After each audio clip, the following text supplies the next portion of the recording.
Well, we might as well start out with our first of, I think we have, let's see, 3 hours time is about 12 heavy hitters, and this is our first one here.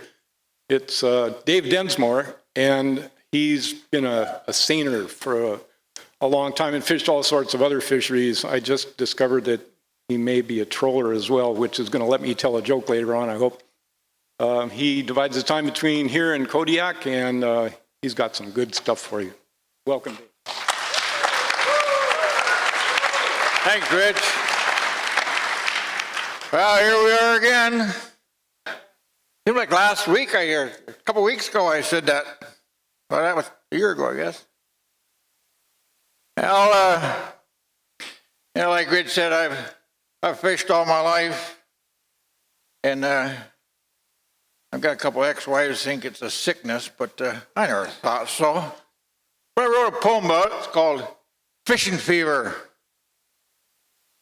Now, there's a fever that can grip hard as one for gold, and there's nothing to do but follow through once you're in its hold.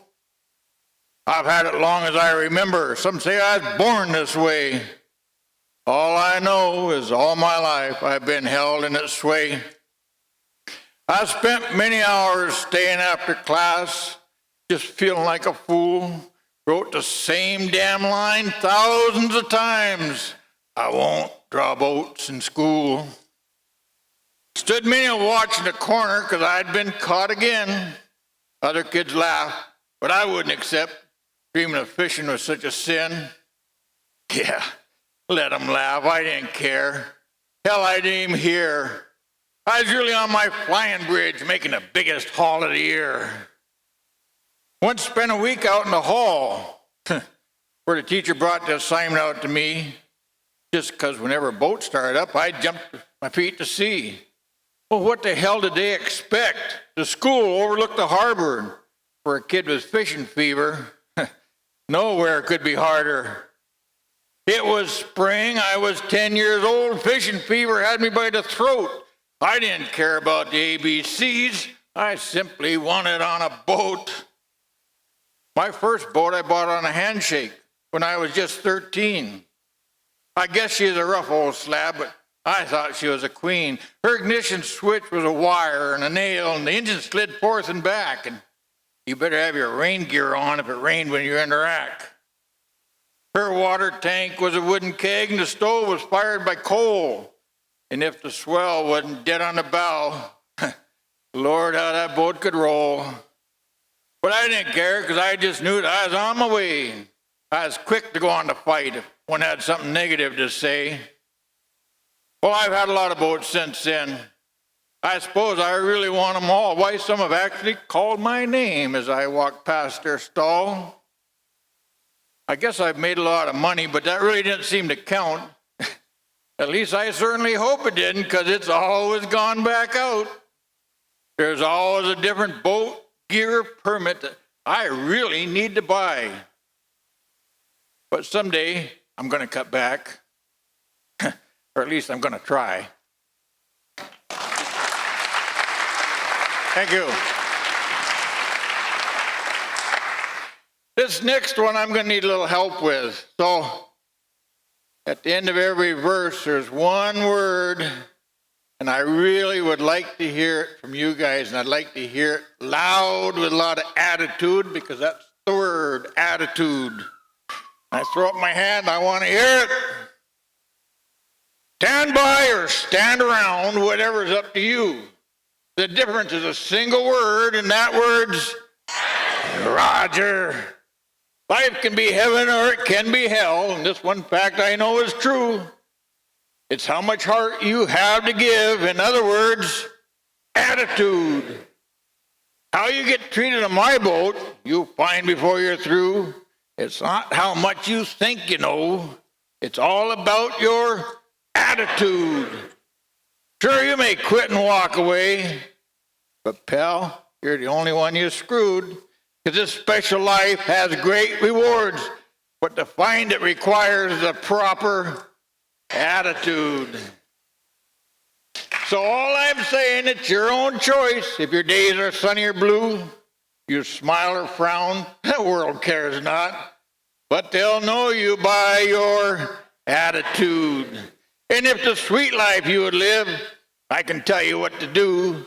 No matter what, meet life with a grin and keep that positive attitude. Thank you. You guys did good.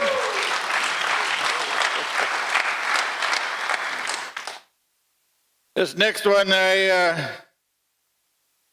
I've been wrapped in this lady's embrace a lot, not always because I like it. He comes slipping quietly, drifting across my deck, softly caressing my hair, cheek, and neck. Deeply engrossed and worked in sense her presence until her touch. I've always loved her beauty, though she doesn't always show that much. The lady in gray is gentle and quiet, yet I've seen her in a fury wild, and at times she seems to smother my soul, even as she comes so soft and mild. Her presence, though not always welcome, holds so much beauty for me, and at times so lost in her embrace. Her beauty is all I can see. Yes, sometimes that's all I see as she wraps me in her embrace, but I'm amazed at how deep this love is. She caresses my upturned face. Oh, she and her companions have completely saturated my life, and when I am one with them, I know how trivial is life's strife. Oh, she comes down from the hills, moves across field, water, and bogs, bringing her soft caresses, the lady that's known as fog.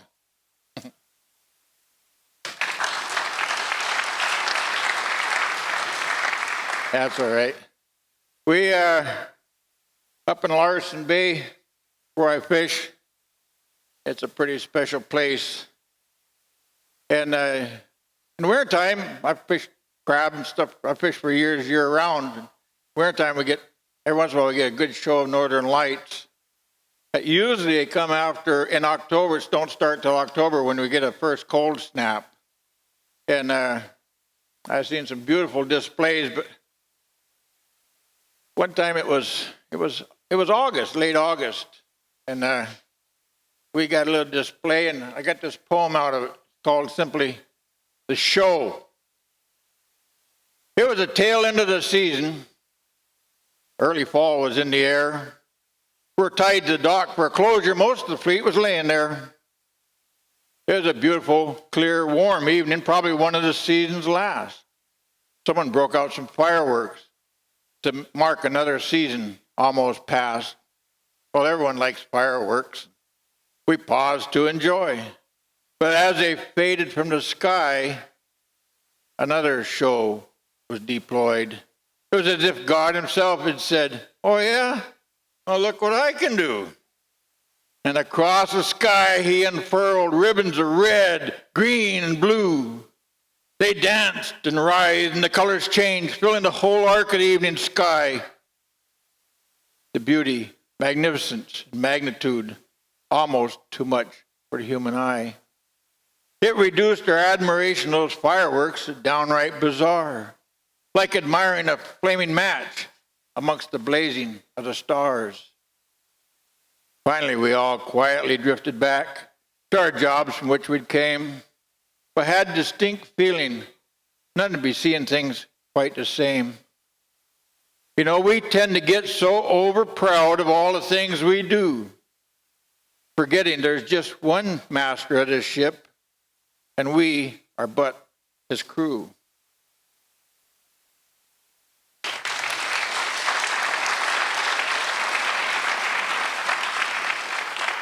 I heard a guy at singing down here on the street one time, and he had a poem about mermaids, and one of the lines was, "The sailor's curse is a sacred vow," and that really caught my attention. I got to thinking about that, and I realized I knew exactly what he meant. And so this poem came out of that is simply called "The Vow." Greg Park sang the truth. The sailor's curse is a sacred vow, and I've lived it all my life, and I live it now.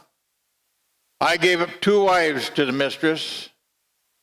Another way gave my son. One day I'll give the rest to me when this voyage has finally made its run. Yes, I've always honored the vow, though in truth I never gave it too much thought. Guess my heart and soul from the beginning, wind and sea, had long ago claimed and bought. The land seemed slightly claustrophobic, cluttered with trouble, smog and sound. Nothing there to really miss as I roamed my watery world around. Oh, I've slept in her swells, I've danced with her waves, and rose to her sunrises, marveling at the gifts she gave. Some may tell how much I missed, but seems only troubles here on land. Out there the gifts are freely given, and peace always near at hand. So yes, one may well say the sailor's curse is a sacred vow, but I have lived it all my life, and I continue to live it now.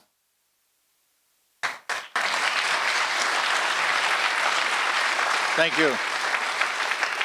Years ago, I was trolling out here. I lost a king crab boat and spent 3 days and 4 nights in the Bering Sea. And first week I was in the hospital, the doctors told me they were going to take both my feet off. Well, they obviously didn't. But it was a year before I could walk, and it was 2 years before they cleared me to go fishing. But my son was born just about time that I had a boat in the shipyard, and about time I left for Dutch Harbor again. Well, he was born just like a week or two. I only held him once or twice. And when I was in the raft, well, I thought, well, this is the end of her. And I'd wanted that son all my life, that family. And it turned out I still had him. So I got home, I bought a little salmon trawler. He didn't want me to go fishing. He was 2 when first time I went back up north, and I remember him crying and hanging on to my jacket sleeve, and begging me not to go.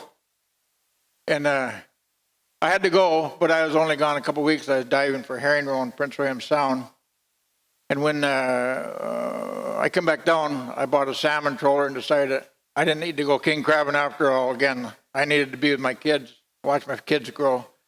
So I bought that trawler and we fished. And then that started getting kind of rocky with the regulations and stuff, so I threw the troll gear away and put drag gear on the boat. And I started dragging. I was dragging out here in the summertime and in Puget Sound in the wintertime. And I bought a CB, big CB base station and put in the house for the kids.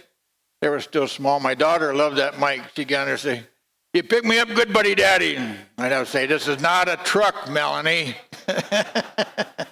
But because I was fishing and coming and going a lot,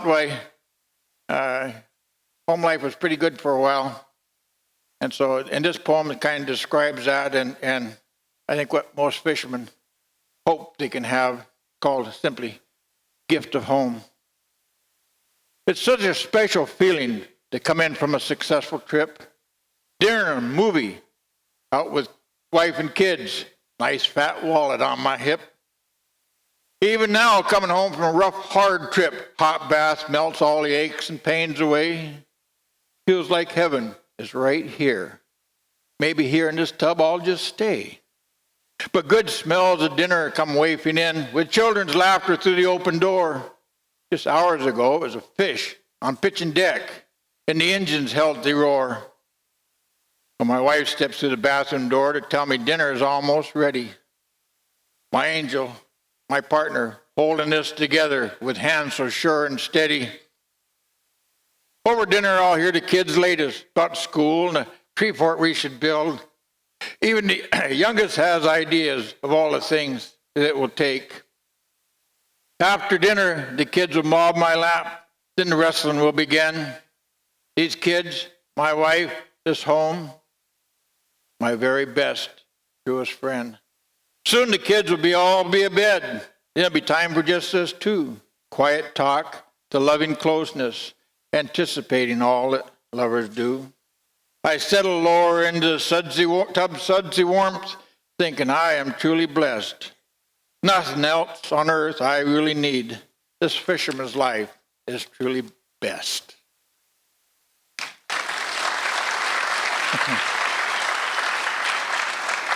Thank you. I was fishing Kodiak. We were fishing one year. They didn't open the west side where I normally fish. We were on the east side, and we were fishing.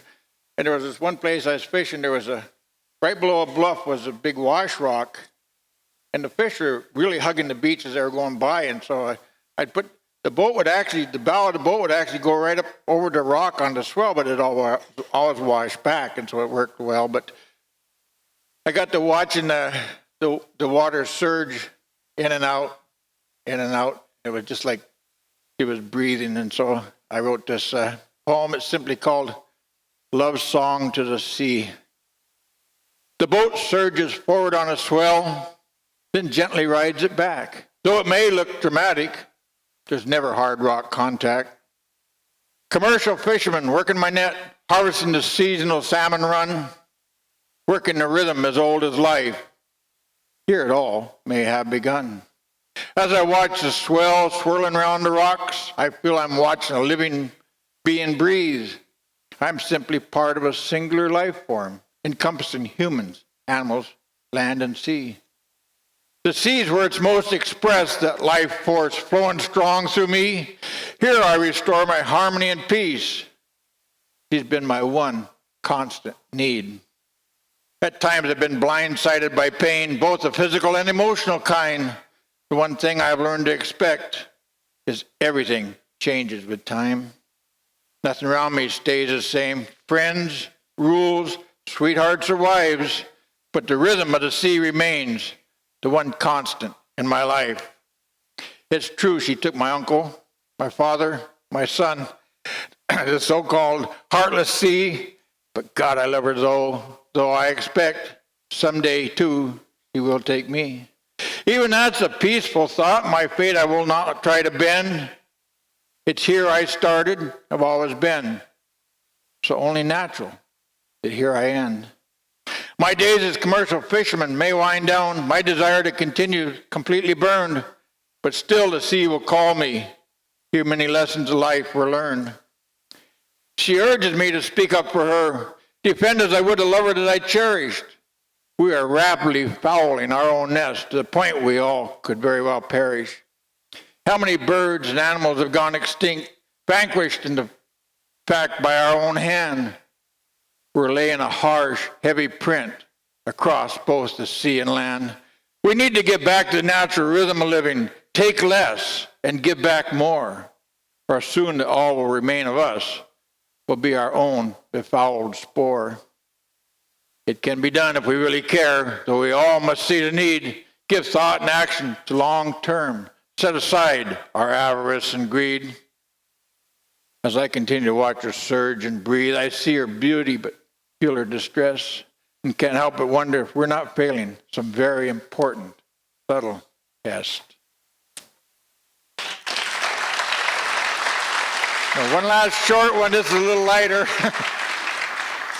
I was back east and doing gigs on the East Coast, and one of the festivals I was at, they try to have a theme every year. And Elaine said, this year she'd like to have a theme of just stuff, important stuff on the boat. So I wrote a few poems for her for that, but this is one of them. No one ever looks at me, yet they expect me to remain ever strong. As I hold it all together, why can't I have my own little song? Without me, it all fall apart. Yeah, I hold the cables to their task. And because of me, there stands the mast. Sure, sometimes my coat's drably galvanized, and sometimes bronze or shiny stainless.